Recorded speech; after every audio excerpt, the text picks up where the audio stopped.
Alright, Shalom. We'll start saying Barakatah Yahweh, Barakatah Yahushai, Barakatah Yahweh, Barakatah Yahushai, Barakatah Yahweh, Barakatah Yahushai. Alright, I'm gonna start saying all praise and glory due to Yahweh, Bahashem, Yahushai, Bahashem, Rakakadash. Double honors to our apostle, Israel, Millstone, peace and mercy be unto the Lord's elect. That's teaching his word in truth and sincerity. Alright. Real quick, man, I just wanted to get into this video, man, and I was watching the Elder video, Taza Bar. Alright, this video right here. The fixes in DHS tells Americans to start prepping up to 6 months without, I guess food and water. But yeah, I was watching this video or whatever, and one of the brothers, the brother Maad, he had sent that in the group chat, and it's just about to go down, man. And Jake, which you Israelites got to look forward to, is pretty much a revisiting of the siege of Masada, man. All right, when you Google them siege of Masada, all right, let me see. I'm just trying to get to some points around here, man. All right, which the siege of Masada took place around 72 to 73 CE. All right, or AD. All right, if you will. All right, which is the same thing.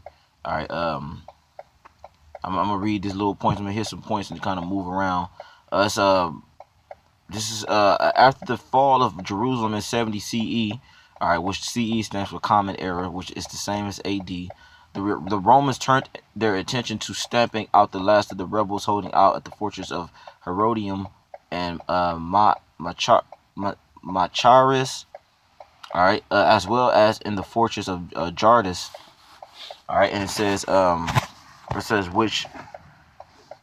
which has not yet been identified. For the last remaining site occupied by the Jewish rebels, which is some of our people. All right, when you say Jewish, when they say Jewish, they're talking about so-called Negro, mainly Negroes, Latinos, and Native American. The Negroes, Latinos, Slakia. When they say Jewish, is mainly referring to the Negroes. All right, the so-called West Indians and the so-called Haitians. All right, which though because they kind of lumped us all together when you read the history in the Book of Acts and stuff like that. But anyway, but mainly they're referring to the Jews, all right, which is the tribe of Judah, all right, but those three tribes do look similar, so you won't be able to tell the difference. And I said that's scriptural, all right, that's why they just, But anyway, that's neither here nor there. But it says Herod's desert fortress palace on the chief cliff of Masada, led by Roman General Flavius Silva.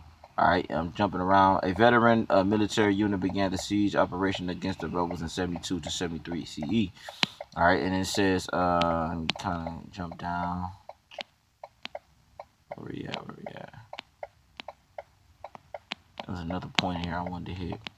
But it was another point in here I wanted to hit, but I'm just kind of close that one out. But when you go more into Siege of Masada, it pretty much dealt with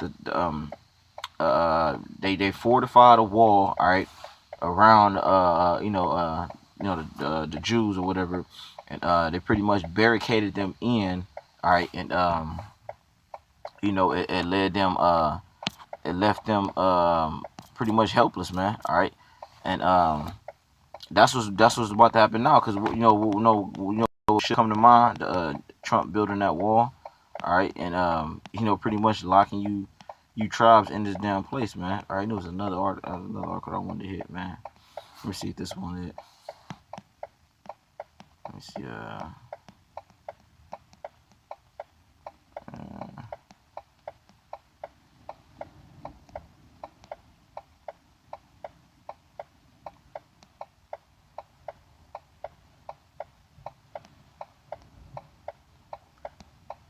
All right, let me see right here. It says recognizes the defensive advantages of Masada. Herod built his complex there as a winter escape and haven from enemies, complete with castles, storerooms, cisterns, and a forbearing wall.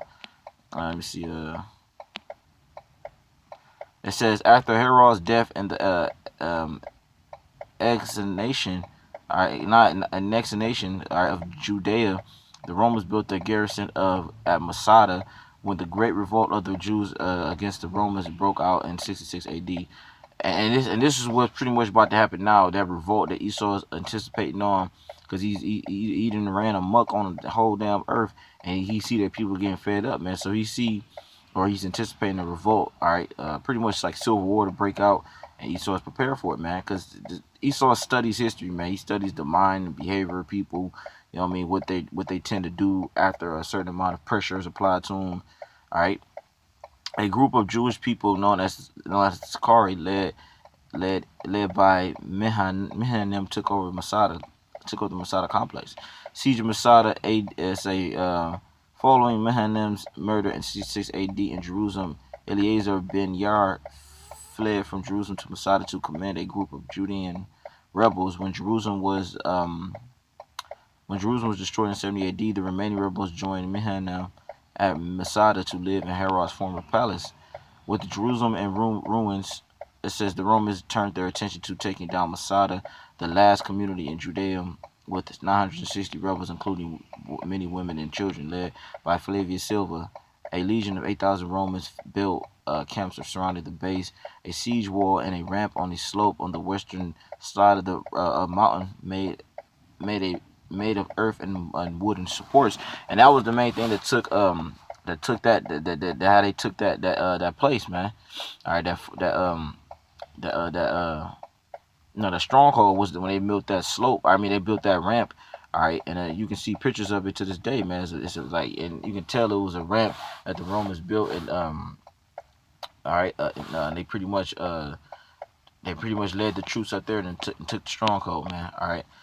After several months of siege without success, the Romans built a tower on the ramp to try and take out the fortress wall. When it became clear that the Romans were going to take over Masada on April 15, 73 AD, under instructions of Ben Yer, all but two women and children, two women and five children who hid in cisterns and later told their stories, took their own lives rather than live as Roman slaves. And like I said, but when you keep reading on down, man, I mean, when you read it might not go into it in this one, but there's another article I was reading. But when you read through the history of Siege of Masada, it was um, a very hard time for our people, man, and they pretty much got starved out. Or they didn't eat. They started eating the leather, anything that had, like, you know what I mean, like, I guess you would consider like an edible substance. They pretty much uh had no choice but to turn to that, man. All right, because they ate all the food. All right, and then the Romans built that wall. All right, that pretty much trapped our people, man. They didn't have no food coming in or out, man, and they couldn't leave or get out, man. Otherwise they get killed. And like I said, what should remind you was Trump building that wall, man. All right, Trump building that wall. It's pretty much it's gonna somewhat be similar to this, man. You ain't gonna be able to come in and get out, and food's gonna be rationed out and stuff like that. But let me get to my point, man. It says martial law coming to the United States, and then let me see. When you think about martial law, you don't want to make the mistake of assuming that it will only come because of some crisis. Martial law is seldom imposed on any civilian population to maintain law and order. That's what the government wants you to believe, but that's only propaganda. In reality, its use is almost always to suppress resistance and take control of a country. All right, it says martial law almost never ends as promised because absolute power is addicting. You should think of martial law only as an act of aggression by depots planning to bring you a tyrannical government with few, if if many, rights. In the U.S., the purpose for the martial law will not be to maintain law and order. It will be used to fulfill Obama's promise to fundamentally transform America. His vision involves an extremely ambitious coup, which will definitely cost millions of lives. The full martial law in America may involve a slow road to keep the patriots from reacting. The implementation of Agenda 21 will be the full goal. This is the worldwide UN document which the U.S. has already signed and agreed to without the acknowledging approval of the majority of Americans, which calls for a dramatic reduce in population, man. The Georgia Guidestones, all right, and many other tactics that they're about to start to really start to use, man. All right, draconian methods, man. You look up that word, man. America and you Americans are not ready for this, man. All right, and especially Jake, man. But when you keep on reading through all this, man, I'm gonna just read a little bit more, and I'm gonna hit some scriptures and get out of here. It says, control the population. The first purpose of martial law is to place the entire population under strict control. All right, if we can be cowed into obeying and don't rebel, they will rapidly continue with their more extreme measures. all critical resources will be confiscated and slash or controlled, taking full control over the distribution of the food supply. Water, gasoline, and electricity will force most people to comply. Dependence upon the government will be encouraged. Being self-reliant by hoarding or growing food will be illegal. And you telling me this man ain't the fucking devil, man? All right, and brothers just made that series. All right, many brothers made that series. Probably gonna be an ongoing theme about how you are the devil, man. All right, Apostle Tar coined that phrase, and this is why we call you the devil, man. All right, because look what you're doing, man. He says illegal, all right, to grow food, man. All right, collect water, anything like that, or it's clear as day that this man's a fucking devil, man. It says fresh water will be drugged. It's wow, man. Even more that it is now. It will also be tightly rationed, man. A national ID or surgically implanted biometric ID chip will likely be mandatory. The mark of the beast, all right, that should come to mind, man. Revelation 13 chapter, man. All right, by tracking the population, it will become more difficult to rebel or escape. All right, all forms of money will be tightly regulated and controlled, man. All right. And then, like I said, it just keeps on going, man. And this is a very good article, man. Brothers should check it out if they get a chance to, man. But you know, it says establishing a curfew, restricting times and places of movement will make resistance and escape much more difficult and control much easier for the government, man. Yep, and that's what's coming, man. All right, that's what's coming, man. And I'm gonna hit these scriptures, man, and get out of here, man. But that's what's coming, man. All right, this is Sirach or Ecclesiasticus. All right, 14, also known as the Book of Sirach. It says, Ecclesiasticus chapter 14, verse 2, the envious man have a wicked eye. He turneth away his face and despiseth men, man. It says he turneth away his face and despiseth men. It says, a covetous man's eye is not satisfied with his portion, and the iniquity of the wicked drieth up his soul, man. So here it is, man. This damn devil, he got enough for his damn self, but that ain't enough, man. That's a wicked man's eye, man. His own portion is not enough for him. He just got to take control of it. Oh, the whole damn earth, man. Everybody's fucking resources, man. That's why he has to go, man. And you damn people out there, you keep wondering why we keep screaming Esau is the devil. All right, which Esau and Edomites are the so-called white people. All right, to this day, the Caucasians, the Europeans, anybody you want to fucking name, that's them, man. All right, we keep screaming at y'all the devil because it's the truth. It's the fact, man. It is a fact and it's biblical, man. All right, you're not white, you're not Caucasian, you're not anything that you classify yourself as today, man. You are Edomites, man. All right, let me see. Proverbs 13, verse 25. The righteous eateth to the satisfying of his soul, but the belly of the wicked shall want, man. And that's like I said, that's Esau's MO, man. Just he covetous man. He's not satisfied with his own portion, man. That's why he has to fucking go, man, because he's gonna keep taking until there's nothing left, man. All right, he the cancer of the damn earth, man. All right, if you really want to know, I'm gonna end it off with this, man, because that video Elder Toss Dark Bar did was beautiful, man. I gotta finish watching the rest of it though. So Amos chapter 5, verse 18, man. It says. Let me see.